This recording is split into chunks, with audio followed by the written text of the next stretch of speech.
Welcome to the Rockpile Podcast, where today we bring you the episode number 2. We'll be going live with Colgate Head Football Coach Stan Dakosty. Excited to catch up with Coach as they prepare for a home game this weekend against Cornell.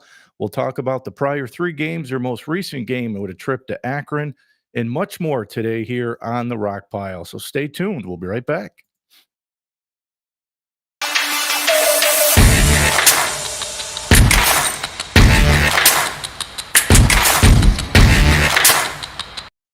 Today's show is sponsored by the Med Spot here, Aesthetics, Wellness, and Weight Loss on 110 West Dominic Street here in West Thomas Street in Rome. Special thanks to Corey Colbert and the Med Spot has been involved in the fitness and health industry for over 15 years. Here at the Med Spot, we understand that beauty is more than what's on the surface. Improving your health through weight loss can help you look and feel great. We have developed comprehensive, medically supervised weight loss programs to help you lose weight and keep it off long term. Our staff has extensive training in nutrition, behavioral modification, and non-invasive weight loss approaches to create a weight loss program customized to your needs. We're not just any weight loss clinic. We offer a wide variety of services to bring wellness into our patients' lives, such as testosterone replacement therapy and other anti-aging treatments. Give us a call at 315-930-3800 or check us out on Facebook at the Med Spot. So without further ado, let's bring Coach Dakosty on with me now. So let's pull him in. Coach, how are you this morning? Good. How are you doing? Doing fantastic. How's things going here? You're into what, week 4 of the season already? Yeah. We're overall like a month and a half in, so it's been a good grind for our guys. Obviously, opening schedule, is always going to be challenging here, no matter what year it is. So I know we'll get into some of that stuff, but excited. We're approaching like beautiful fall Hamilton time of year here, which is always fun. Kind of smells like football. So. And Coach, before the season started, when you and I kicked off the first show, I talked about a lot about the non-conference schedule for you guys and all the Patriot League teams. And, you guys started off with that brutal schedule. And I know I said this the last time, but I feel like I say it all the time when I talk Colgate football, is you guys always play the non-conference schedule, Maine, Villanova, Akron last week, which we'll get to in a little bit. And then you get into the Ivy League schedule, which the Ivies kick off this week in week 1 for them. It's a tough schedule, but coaching it through that schedule, Coach, there's always that risk you can get off to a slow start and have that impact your team. But as you said in the first show we did, you got a lot of leadership that can help you get through this. Yeah, I think no matter, how the first couple of games shake out, obviously you want them to go in your favor and everyone wants to start out undefeated. And, a lot of this game and no matter what level you're at, it's how you finish, as opposed to how you start in a lot of ways. I mean, there's been plenty of teams that started hot and flattened out as the year went on. There's teams that struggle early on and continually get better. So, and I've been here long enough. I've been around a lot of those different scenarios. I think for us right now, always kind of compare and contrast kind of where we stand with maybe some teams in the past. And I look at it as, we are frustrated after those losses because you look at it and be like, there's enough good football on tape to, play winning football. And it wasn't, we're playing an FBS school, we're playing, certain, fifth-ranked team in the country, CAA schools, all that kind of stuff. Like, there's plenty of film of us looking like we belong out there and had a competitive intensity to, to make plays and go toe to toe with people. So we say, hey, we're 0-3, then why? What's the why? And we feel that, a lot of the whys are fixable.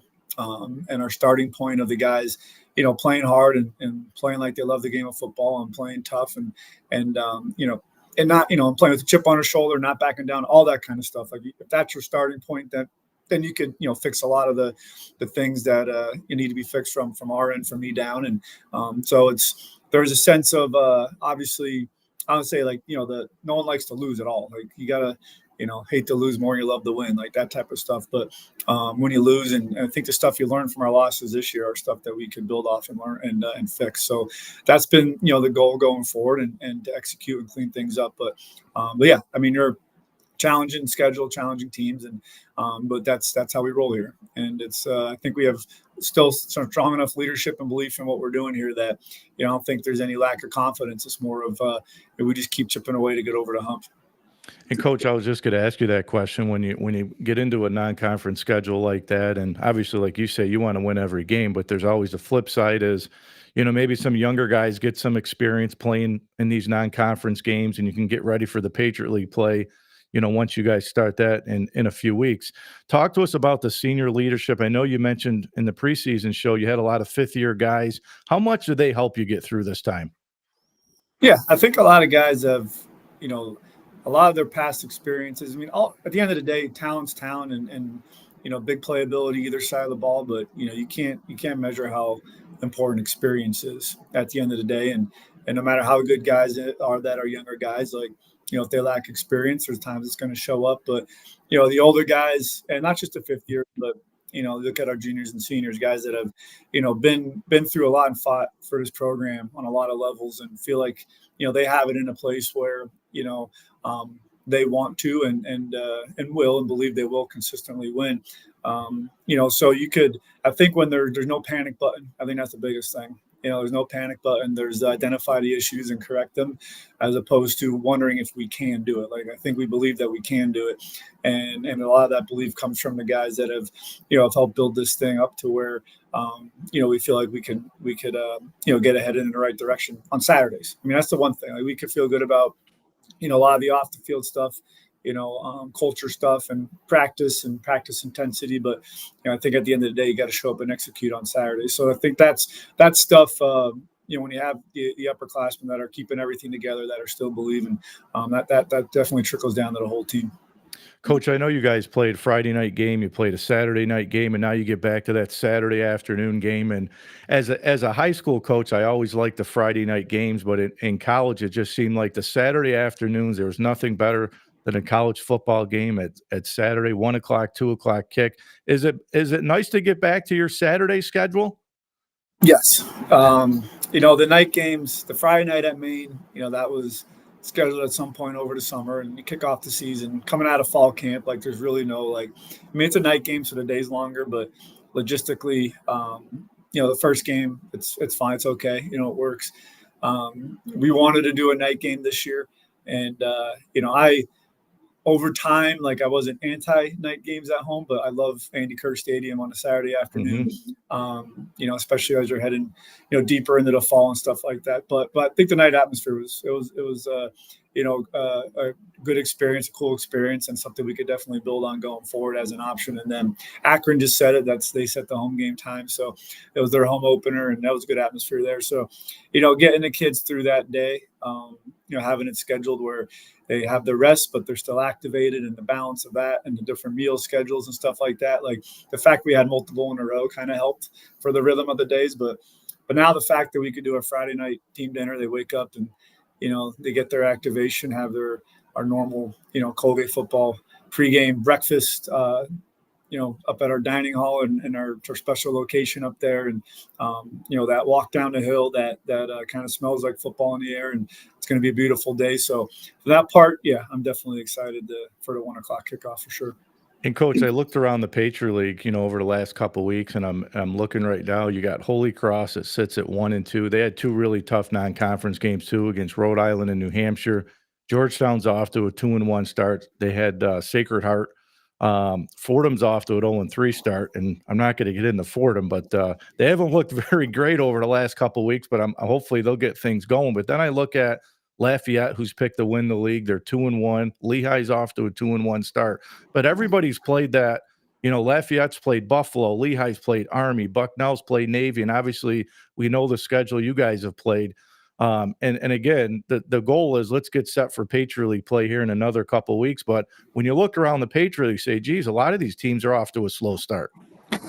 Yeah, I mean, you take every record right now, when you're looking outside in, because we haven't, watched.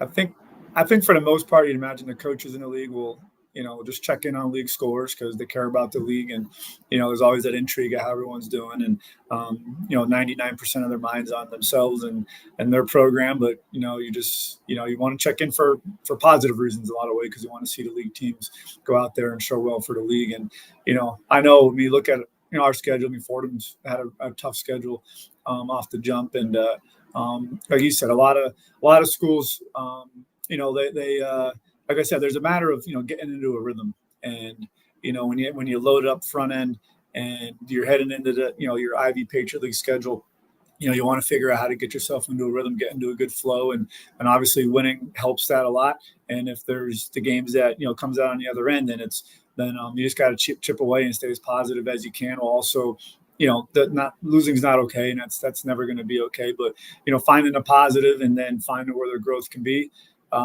And then, ideally, obviously getting that first win and not looking back.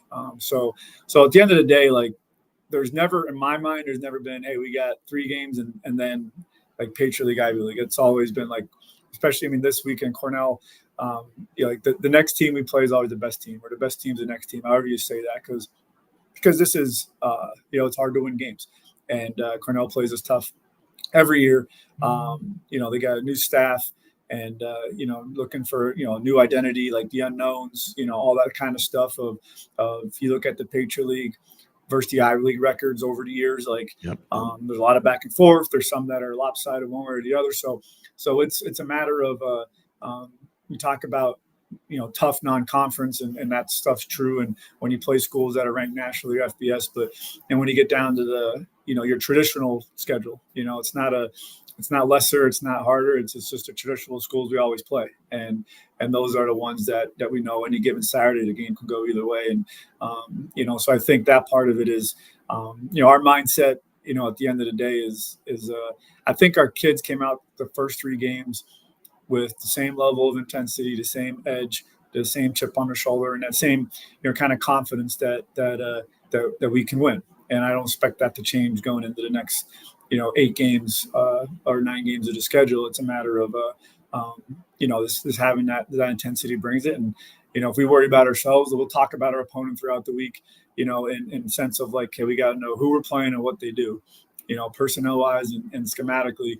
But then a lot of it's about us and knowing that no matter who we play, if we don't come out, and with the right mindset that, anybody, it doesn't matter who we play, they're going to beat us. So I think when you look at overall records in the league, like I think over the last, X amount of years, our league show we can play nationally. And there's going to be teams in our league that can play nationally and play, ranked opponents and play FBS schools and win and all that kind of stuff. So, every year everyone's going to have their whether it's the talent they have back, experience they have back, that they could hit the ground running in a lot of ways. Like you'll see that. Or other years, there's going to be that gradual development throughout the season. So when I say like the league probably, they check in on each other, see how each other's doing. It's more so of, whether someone's 3-0 now or 0-3, and we play them in 5 weeks, that doesn't matter. In the sense of, how we're going to prepare for that game, because at that point in time, to me, everyone looks like the Green Bay Packers. So it's an any given Saturday deal for sure. So, Coach, over the course of the 3 weeks, as you guys head into Cornell this week from the opening game against Maine, and we'll get into the Akron game here in just a little bit. Where's been the most, the biggest improvements for you guys from week 1 until where you're at today? I think just consistency in a lot of ways, and I think that's something where, especially, there's an unknown going into the first game, and there's going to be bright spots and stuff you can clean up. But I think, in all phases of the game, like there was, and if you look at the Akron game as, the first quarter versus the second quarter, like there's an inconsistency there. But I think the first through the fourth, when you look at the big picture wise, I think there's been a gradual, there's marginal gains in a lot of ways, and just gradually being more consistent as a team.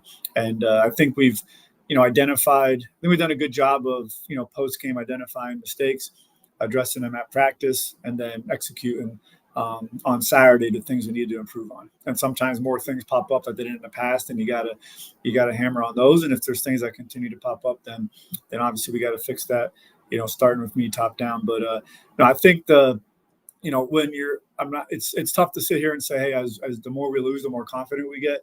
I'm not necessarily saying that. It's more of the, this our kids putting on the film afterwards and seeing that there's elements of it that's there, and how close we can be and how close we are. Now it's a matter of, so I think that's where that consistency of improvement by week to week, and then, the growth of the, like I said, we're sitting here 0-3. If I say we're getting more confident, people may scratch their heads, but there's an element of that, a 3-week stretch of playing at times good enough football. But now it's a matter of, if we want to win, we got to take that consistency to that next level and do it, for 4 quarters.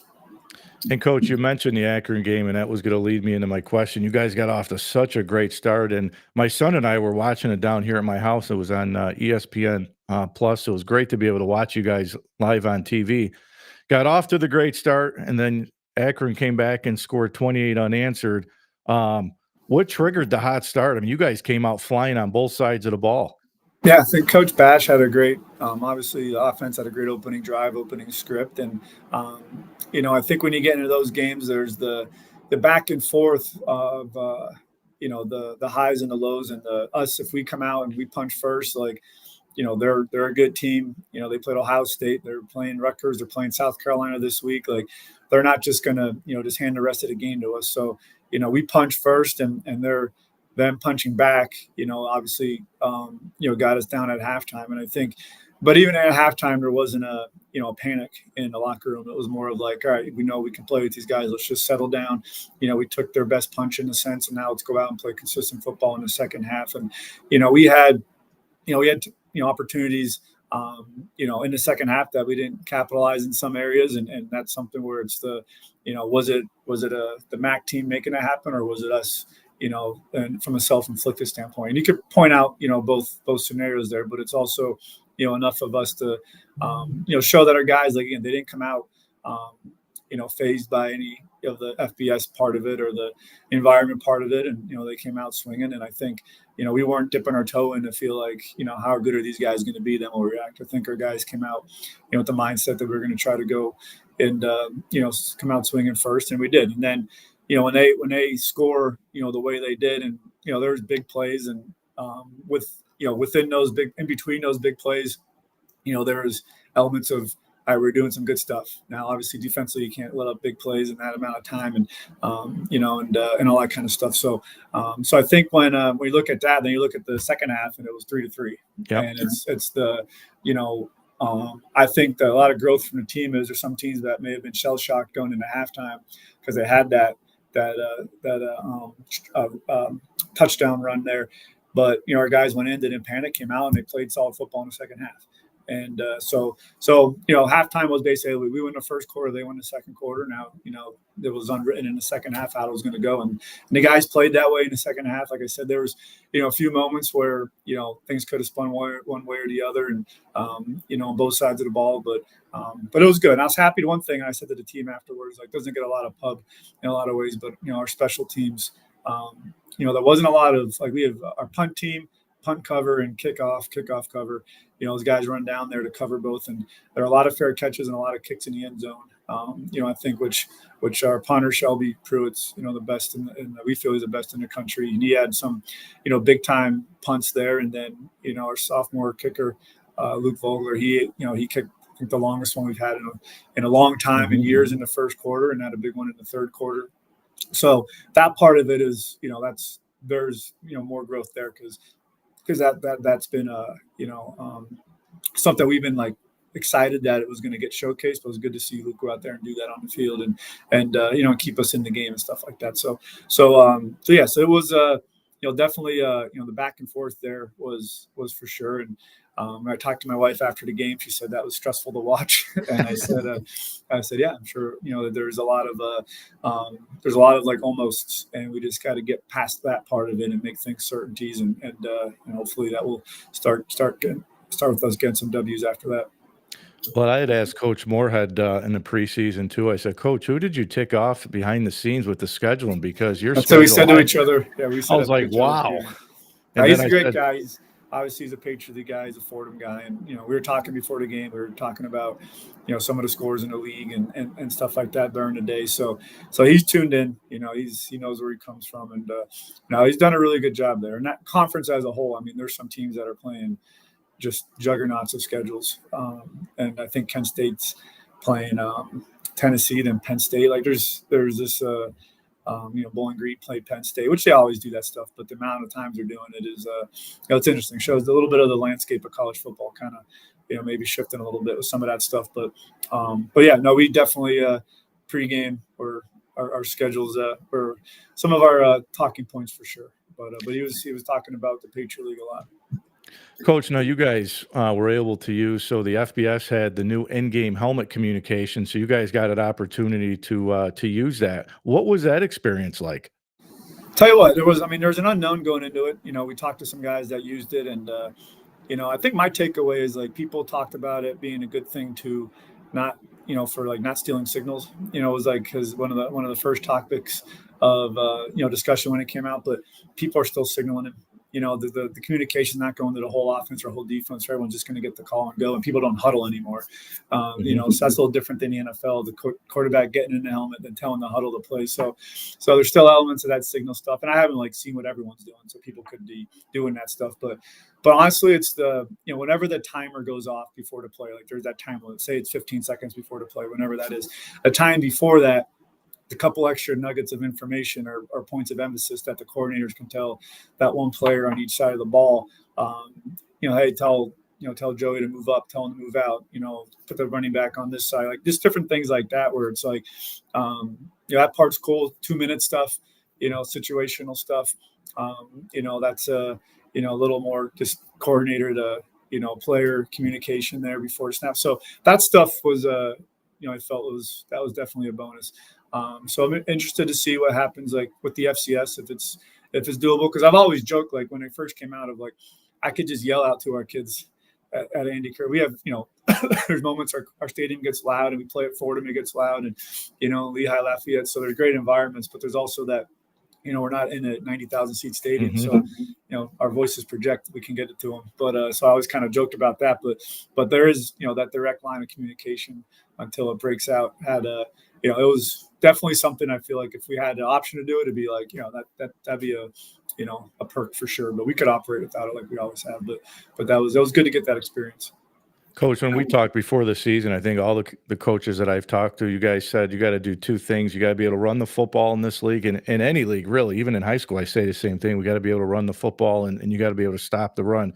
You guys right now are averaging about 104 yards a game, and you guys are holding teams just under 100. So far, for your run game and run defense, how would you assess it?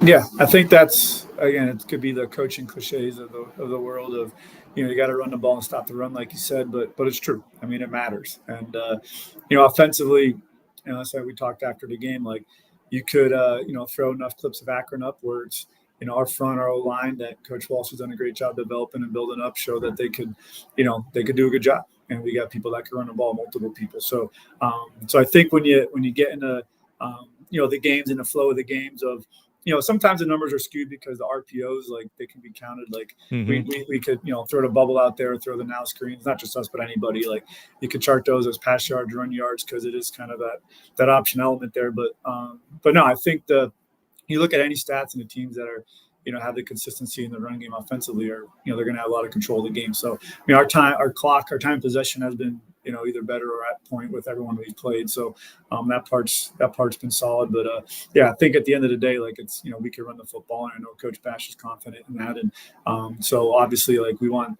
the numbers to be as good as they can be. But it's when you look at the defenses we played and those are the numbers, then that's something you can build off of. And then defensively, my biggest thing going into the season is, can we tackle? Because you don't really tackle extensively in preseason, and you have the drills, you have live stuff, and people scrimmage in different ways, big scrimmages, short scrimmages. There's no perfect recipe to do that. So, and then for me, coaching defensive backs, as long as I did, like you could do the tackling drills are important, the feet and the technique, and drill it.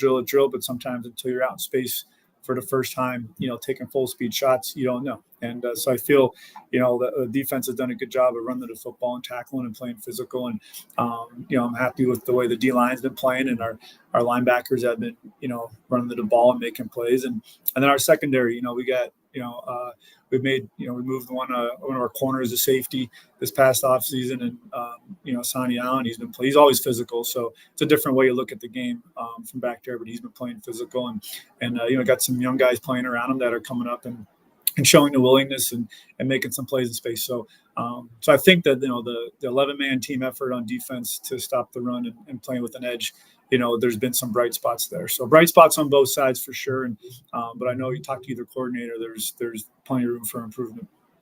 And I know, Coach, we talked a lot about your defense and offense and some of your key players, and I want to just talk briefly about Cole Kozlowski, who had another huge game for you guys against Akron. He's been big through the first 3 games for you. Talk about how special he is and is a leader on defense of that unit.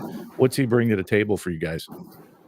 Yeah, I think Kaz, I'll call him Kaz. So we joke when he's up in the classroom, he's Cole. When he's on the field, he's Kaz. But no, everyone calls him Kaz. But he's I think since he's gotten here, he's always been a very good athlete. And out of high school, he played a bunch of different positions, both sides of the ball, but he had that linebacker body type. So we've had guys over the years that have come in like that, that Coach Eisen has developed, and into that, just that pure inside linebacker. And but I think he plays a game with a kind of a playmaking mentality, but not reckless. He's got the confidence to make plays in the run game and the pass game, and but he's also, I think he's grown a lot and to know what his role is and to making sure he's in the right spots. And there's always room for improvement there. But he's you could feel him on the field. And, so his impact's definitely been felt. And I think he'll be the first to tell you that the guys in front of him are, a huge part of it. And we rotate, multiple linebackers in. I know for the most part, Christian Sweeney's his counterpart, and Sweeney's, played here for a long time, and he's done a great job for us. So I think he complements a lot of what's around him well, and vice versa. And I think he's got that. Like I said, he's a confident dude, plays a lot of passion, and like a lot of our guys do. But I think he looks at the position as his ability to make plays. The plays are out there to be made, but also play within the scheme and everything. Shows a lot that he's matured with over the years and kind of grown into that linebacker role. And Coach, talk to us a little bit too about your quarterback right now. He's got 41 carries on the year. He's your leading rusher through the first 3 games. Is that what you like to see? Do you like to see the run game a little bit more spread out? I know you got the run past the RPOs, in your offense, but where would you assess, his play right now through 3 games and even the offense going forward? Yeah, I mean, Mike runs the ball, people feel it for sure. And, there's when you look at QB run game as a whole, schematically, and if I was on defense looking at offense running quarterback run, like when you have to account for the quarterback every play, to have the ball in his hands and run, not just the zone read stuff, but counters and gap scheme stuff. Like you have to make, adjustments on a defense to account for that. And so I think that's something that, Coach Bash does a good job of taking advantage of. And I think the other thing too is, Mike, he does a great job running the ball. And he's always done that. I think the offense that has been built in a lot of ways, like there's speed on the outside too. So there needs to be respect for that. And, people could load the box and different stuff like that. But I think there's been enough playmakers on the outside where, it forces the defense to be a little more balanced as opposed to just, putting everything in there to stop the run. So from that standpoint, it's as an offense as a whole, I think that's been definitely good to have. But no, I think like anything else about getting into a rhythm. And I think offensively, when you talk about us getting into a rhythm, that again, there's plenty of there's plenty of signs and plays that show that. And then, when you're playing good defenses like we have, they're going to be able to step up and try to take you out of that. So I think, I think the guys we got a confident group of guys on offense. And they believe, they can go toe to toe with anybody. And I think they're just like anyone else, like when we say like, hey, we know we can do it. Now it's a matter of, making the final tweaks to showcase it on Saturdays. I think they're definitely, they have that mindset, but Coach Bash is doing a great job. And, I think when the QB run stuff as a whole, when you look at all college football, like that's an added element that just, it creates, headaches for an opposing defense. And especially, obviously you got, our quarterbacks are big physical guys, and Mike obviously in particular there. So that part of it is, it makes it that much more of an issue for a defense. Coach, lastly, over the next 2 weeks, you have Cornell, then you'll go to Penn, and then you'll be at home for the Patriot League opener against Holy Cross. What are you looking at improving on over the next 2 weeks to get you guys ready for league play? Yeah, I just think the consistency piece, and the the discipline stuff too, which I didn't mention before. Of like we had some timely or untimely penalties that are pre-snap and post-snap stuff. So it's almost like the team taking away. Like I said to the team on Monday, it's like you're taking away from the whatever talent we have, whatever work you guys are putting in between the whistles. You're kind of you're taking that away when there's issues pre-snap and post-snap, and that's something where I know the team try to pride themselves on being disciplined, just like any team in America does. And there's those instances where we can definitely clean that up because they've had an impact on the game. And so I think that part of the playing within ourselves and playing in between the whistles and just the stuff that doesn't take talent in a lot of ways that we know we're capable of executing, just to clean some of that stuff up. And then I think, like I said earlier, just that the guys they play hard, and I'm happy with the effort in a lot of ways, and that's something that we can never ever take a step backwards in that. And so I don't believe they're gonna, but it's also as coaches, you got to make sure that they keep just going in the other direction and getting and playing harder and playing with more passion and more of a chip on their shoulder than they ever had. Because if anything, if there's any with this locker room, like again, it doesn't matter who we're playing on Saturday. It's great. It's homecoming. It's great. It's Cornell. It's that part's awesome just from a just football and moments and stuff like that. And but we it doesn't matter who we're going to play. We want to get that win.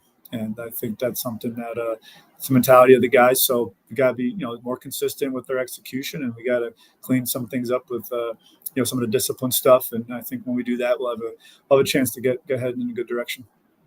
Coach, on a fun note, I'm used to coaching varsity kids and being around the college guys. I'm actually back helping at the modified level, at the youth level. We open up next week. Any words of advice for me for that level? It's crazy, I'll tell you.